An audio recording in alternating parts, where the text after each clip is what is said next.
В общем, в качестве разнообразия решила выложить ролик с мелким ремонтом. Итак, вот он перед вами, так сказать, пациентик. Значит, это у нас чего? Это у нас Onkyo TA26T TA2630. Биджис нам помогает создавать фоновую обстановку, да? Значит, какая проблема с аппаратом? В данной ситуации это пациент. Значит, сейчас я включу, сниму крышечку, чтобы было виднее. Поставим кассетку, да, вот так вот сейчас.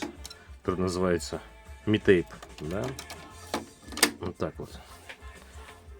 Перемотаем. Все вроде замечательно, да.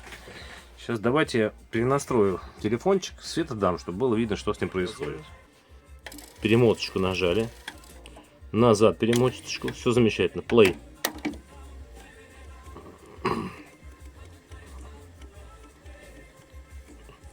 Вот такая вот зараза. По-другому не назову. Значит, скажу вам такую вещь. Вот с этой проблемой я сталкиваюсь не впервой. Там, где вместо идлера стоит шестеренка, и где стоит крестовина, которая отвечает за вместо фетра, да, за трение. Вот я его вскрыл. Простенькое все это устройство здесь, моноплата. Вот такой вот простенький ЛПМчик здесь. Сейчас я его достану отсюда. И дальше все покажу, в чем проблема. Вот смотрите, ЛПМ-ка висит у нас на стенде, да, совершенно в свободном практически полете. Вот проверяем опять. Перемоточка замечательная, все прекрасно. Туда-сюда, нажимаем на play. Видно, да? Опять мы сделаем по-другому. Мы сейчас поставим прозрачную кассету. И, вероятно, будет видно, что происходит с этой шестеренкой. Попробуем сейчас вот так поставить. Ой-ой-ой. Попробуем сейчас так поставить. Вот так вот поставить. Да. Отлично. Давайте перемотаем так, чтобы было видно, наверное, шестереночку. Сейчас я возьму свое устройство. Итак, вот сейчас видно в процессе перемотки. Вот он. Вот она, шестереночка. Вот она, которая используется вместо идлера. Вместо обрезиненного ролика. Здесь шестереночка. Перемотка здесь не дико быстрая, ну, классическая абсолютно. Сейчас мы перемотаем, чтобы было видно на... Сейчас моточек увеличим на подмоточке, на первый. И чтобы ролик у нас находился посередине. Будет прекрасно видно, что там происходит у нас. Вот так вот даже сделаем. Подсветим ее. Сейчас вот так вот.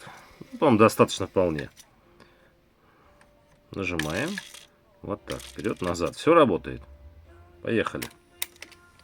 Вот видите, что происходит? Смотрим на шестеренку. Вот она.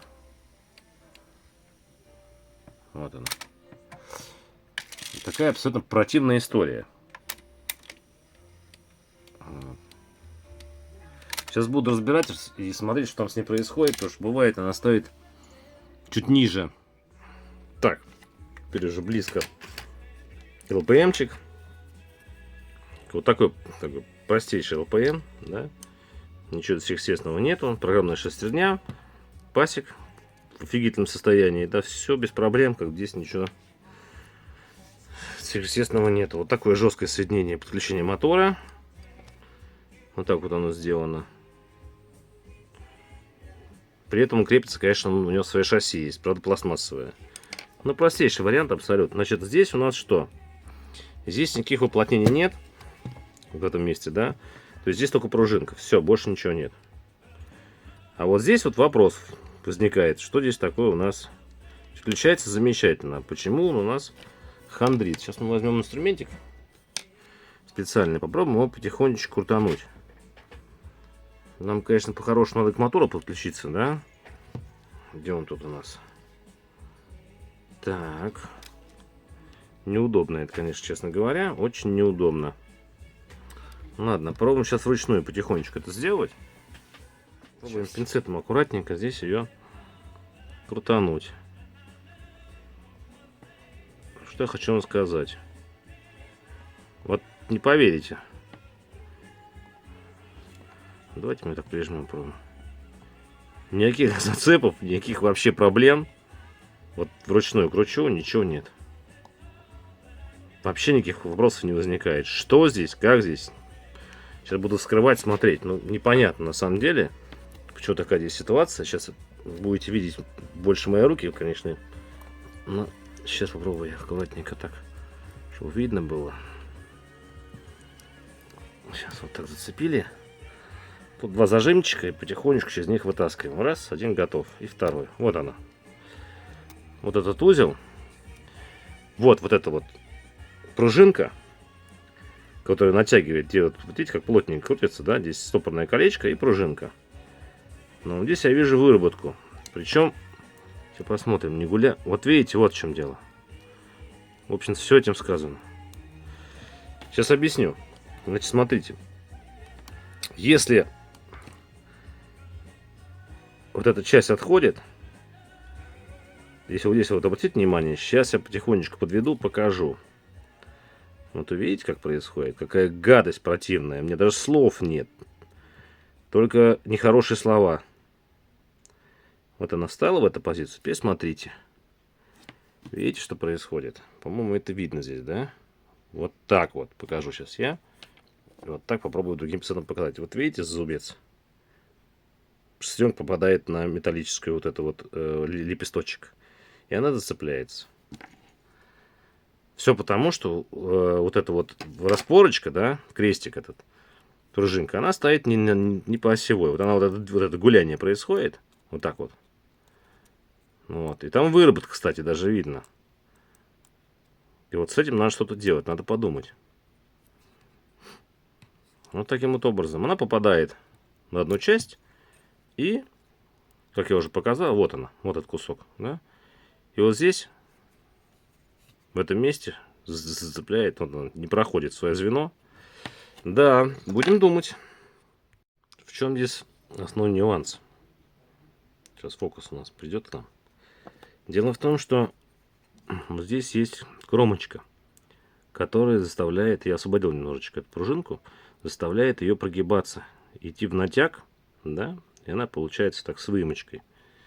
Вот. Поэтому надо поймать момент, чтобы она не провалилась внутрь, иначе ее действие, ее значение будет бесполезным. Сейчас все это дело снимаю я. Есть у меня одна идейка. Ну вот я разобрал ее. Попробую сейчас пинцетом захватить, если получится, чтобы показать. Вот, видите? Сейчас фокус, если соберется, у нас договоримся мы с ним. Вот она здесь, она болтается туда-сюда в свободном полете. В общем-то, это не критично. Здесь она трется, видите, как?